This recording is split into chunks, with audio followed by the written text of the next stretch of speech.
Friends, this week's Parsha is Parashat Chukat, and the Parsha begins by the Almighty telling Moshe Rabbeinu to have the Israelites bring him a red heifer. And friends, the Parsha goes on to describe how the red heifer is taken outside of the camp and slaughtered and burned before the priest. It goes on to tell us that this was done in order to produce waters that offered purification for the Israelites.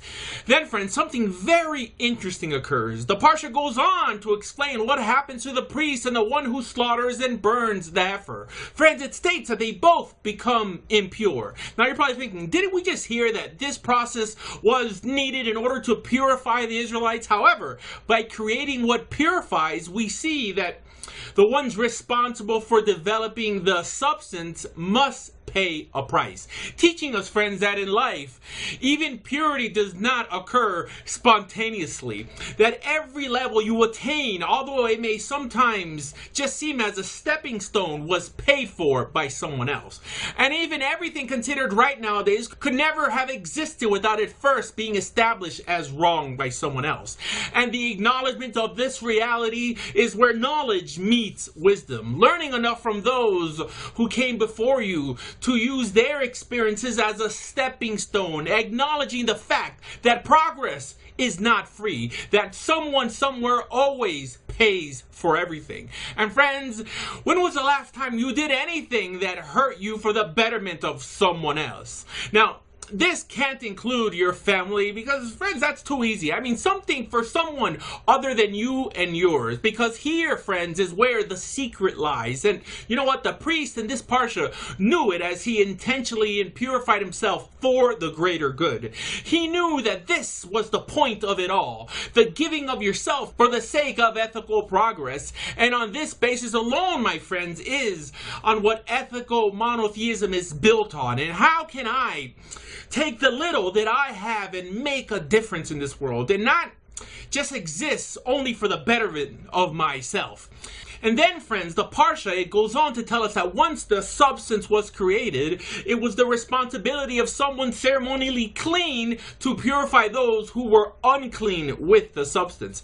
Again, alluding to the steps of ethical progress in life, that others, those benefiting from someone else's sacrifice, should not claim that what they've accomplished, what they've achieved, was all by their strength and their might, but rather should know humbly that someone came before, someone who paid the price. And friends, not knowing or caring enough to acknowledge the sacrifices made by others is the basis of the Almighty's anger with the Israelites in the previous Parsha. And friends, I really feel that this is the main theme of this Parsha, the concept of being grateful for what you have through the acknowledgement and appreciation of those who suffered for you to have it. And knowing that the only way you can pay someone like this back is by doing the same for someone else. Which is why we see in the next parak that this was the exact sin that Aaron and Moshe were convicted of when they stated, "Shall we cause water to flow from the rock?" Shall we? Yes, friends, their sin was not acknowledging that it was God who caused the water to flow from the rock. And friends, we see that this sin was so grave that it kept Moshe and Aaron from entering the promised land, teaching you and I, the reader, that this is what the Almighty detests the most: ingratitude, which is, if you think about it, was the actual sin of Korach in his pursuit of equality, stating that you, Moshe, are not the only holy one here, that we're all holy, completely tossing out all of Moshe Rabbeinu's efforts and patience.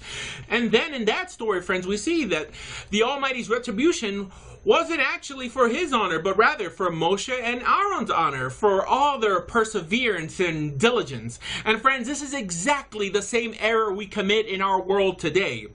In other words, in our pursuit of equality, we just end up elevating the lazy and bringing down those who actually try. And if you read through the Parsha, you'll realize that this was not a lesson learned by the Israelites in this Parsha. And then, friends, the Parsha goes on to solidify this principle by stating that the nations of the land refused to let the Israelites cross through them. Again, refusing to acknowledge that the land does not belong to them, but belongs to whoever created it.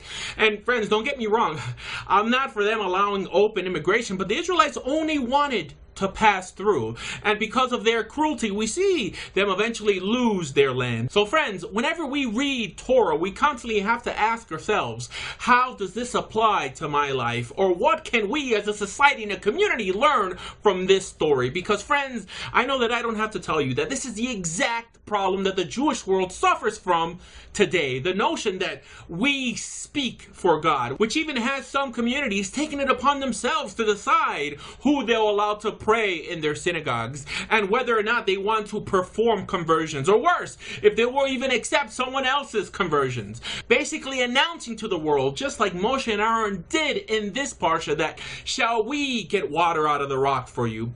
Because, my friends, you cannot hide or hoard what does not ultimately belong to you. In other words, although we know that the Torah is the inheritance of the people of Israel, that does not mean it belongs to us. In the same manner that the Torah states that the land of Israel is our inheritance. But in the same Torah it states that it belongs solely to Hashem, and He'll give it to whoever He wants. And He only allows us to live and work on it as long as we keep His instructions. And this principle, friends, is the main reason it's hard for me to hear certain Jews nowadays claim that the belief system of the God of Israel does not care about impacting the lives of non-Israelites for the better. And not just something better, but the opportunity to experience the same relationship that we experience with the Almighty. And honestly, those who think in such a manner might as well belong to a completely different religion, because there is no way we're reading the same Torah or even possibly worshiping the same God. So friends, Torah belongs to whoever is willing to keep it. And it's only entrusted under the care of the Jewish people only if we keep the precepts within it. So it's completely incorrect for anyone to play God in the life of somebody else, especially when they're trying to keep them away from God Himself. So friends, if you're interested in becoming part of Israel today, which I encourage you to want to do, please go to TorahJudaism.org. And for more information on Judaism, please visit bejewish.org and doordea.com. Thank you.